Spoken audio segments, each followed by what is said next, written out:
بہت شکریہ نہید نیازی صاحبہ، بہت خوبصورت الفاظ آپ کے، بہت پیاری گفتگو۔ اب میں دعوت دیتی ہوں میری پیاری آپا، تحریک اردو کے نفاذ پہ کام کر رہی ہیں اردو کے لیے، فاطمہ قمر صاحبہ، پلیز تشریف لائیں ڈائس پر اور اظہار خیال کریں، اور اسی طرح ہماری اردو زبان کو پروموٹ کرتی رہیں۔ بسم اللہ الرحمن الرحیم۔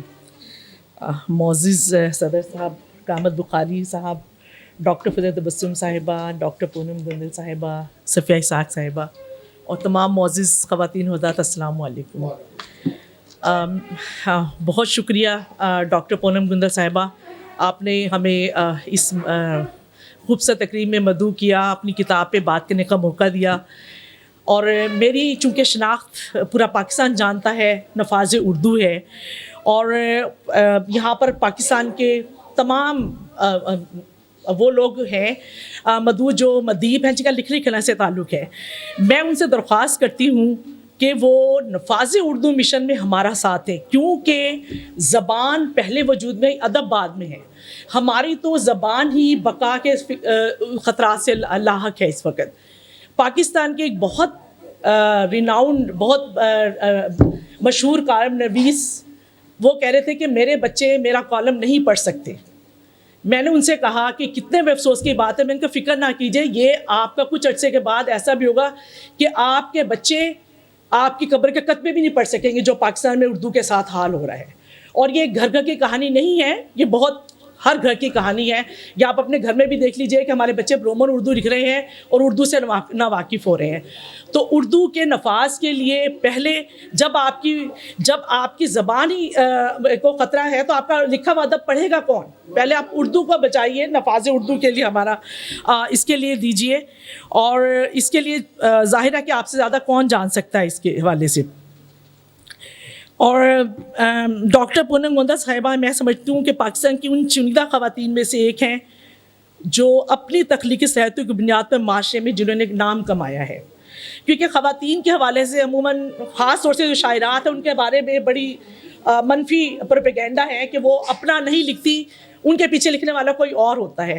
لیکن ڈاکٹر پونم گندل صاحبہ، جب سے میں ان سے رابطے میں ہوں اور جس طرح سے انہوں نے مجھ سے مدد بھی مانگی تھی کہ میں کس سے مطلب اصلاح لوں، تو 2-3 نام میں نے بھی ان کو بتائے تھے، تو یہ اپنی تخلیقی اپنے ہی بل بوتے پر یہ آگے بڑھی اور اپنی صلاحیتوں سے انہوں نے معاشرے میں نام کمایا ہے۔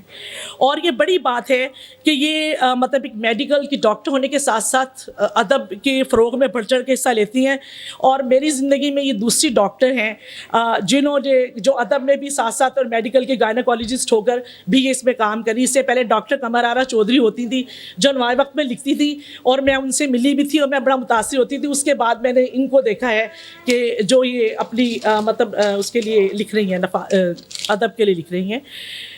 اور اب ان کی جو کتاب ہے خواب ٹوٹ جاتے، یہ ان کی دوسری کتاب ہے۔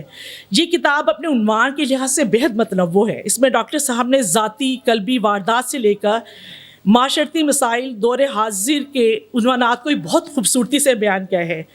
کتاب کا انتصاب انہوں نے اپنے شریک حیات کے نام کیا ہے، جو ان کی مشرقی بیوی ہونے کا عملی ثبوت ہے۔ وہ بیوی جو زندگی کی ہر کامیابی اپنے شریک سفر کو عزت و مقام دیتی ہیں اور ان کو اونچا مقام دیتی ہیں۔ ویسے بھی جب بھی ڈاکٹر صاحب سے ملاقات ہوتی ہیں تو وہ ہمیشہ اپنے شریک سفر کی بہت تعریف کرتی ہیں کہ ان کے تعاون سے، ان کی کوآپریشن سے میں معاشرے میں آگے بڑھ رہی ہوں، اور یہ بہت اچھی بات ہے۔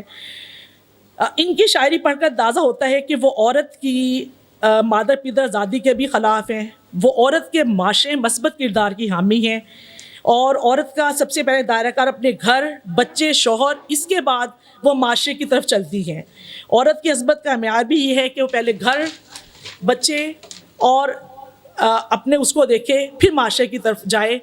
اگر وہ اپنی عالی ذمہ داریاں پوری نہیں کر رہی تو پھر معاشرے میں اس کا کردار صفر ہے، اس لیے کہ خاندان معاشرے کی پہلی کڑی ہے۔ ابھی اگر یہ آپ کی پہلی کڑی خراب ہوگی تو باقی کڑیاں بھی آپ کی سب خراب ہو جائیں گی۔ ابھی ہم نے صرف اس کا خواب ٹوٹ جاتے ہیں کہ میں نے صرف سرسری مطالعہ کیا تھا، جس سے اندازہ ہوا کہ مصنفہ جو ہے وہ معاشرے کے مختلف مسائل کو بہت گہرائی سے دیکھتی ہیں۔